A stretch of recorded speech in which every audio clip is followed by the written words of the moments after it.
মামলায় পেয়েছি মাদক মামলা। মাদক পাচার করতে না না না, আল্লাহ কসম করতাম না। এই জায়গায় তার ছবিগুলো আমাদের কাছে বাংলাদেশে মনে হয় না। দান লাগাই বললো যে এটা ফিন্নি খাওয়াবে খালাদা জিয়ার নামে। আমি যেটা ফেসবুকে দেখলাম আর কি, দেখেন সে কি একটা দুরন্তর ব্যক্তি। এই কাজটা করার পরে এখন দিল হচ্ছে মরছে। আপনি জেল খেটেছেন এর আগে। জি আলহামদুলিল্লাহ। সোহরাওয়ার্দীতে সরকারি জমিতে নামাজের জন্য মসজিদ বানানোর কথা বলে আলোচিত রাজীব শাহ। তবে প্রশ্ন উঠছে ভারতে তোলা দুটি ছবি নিয়ে, তিনি কি আসলে ভারতের গুপ্তচর? অভিযানের সময় তিনি কেন পালিয়ে গেলেন? কেন তিনি মসজিদ ভাঙা ঠেকাতে পারলেন না?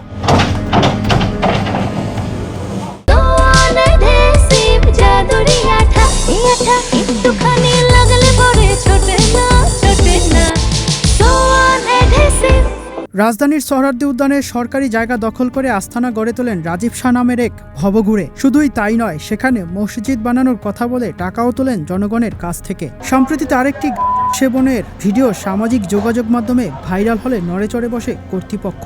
সবশেষ গণপূর্ত অধিদপ্তরের হস্তক্ষেপে বুলডোজার চালিয়ে গুড়িয়ে দেওয়া হয় তার এই অবৈধ আস্তানা।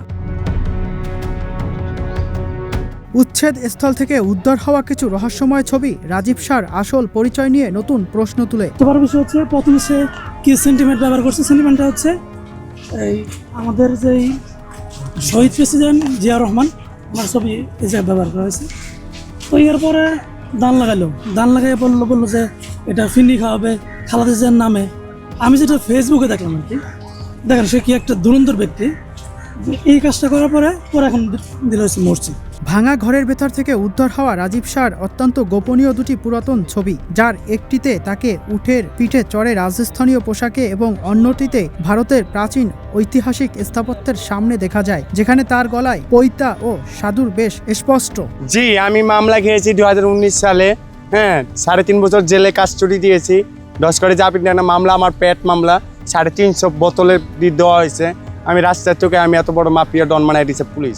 স্থানীয় প্রত্যক্ষদর্শীদের দাবি, রাজীব শাহ আসলে বাংলাদেশের নাগরিক নন, বরং পরিচয় গোপন করে ছদ্মবেশ বা পাগলের ভান ধরে এখানে অবস্থান করছিলেন। ভুয়া পরিচয়পত্র প্রদর্শন কিংবা ধর্মীয় অনুভূতি কাজে লাগিয়ে পার্কের সরকারি জমি দখলের মূল উদ্দেশ্য, নাকি কোনো এজেন্ডা বাস্তবায়ন? সেই প্রশ্ন এখন সর্বস্তরে।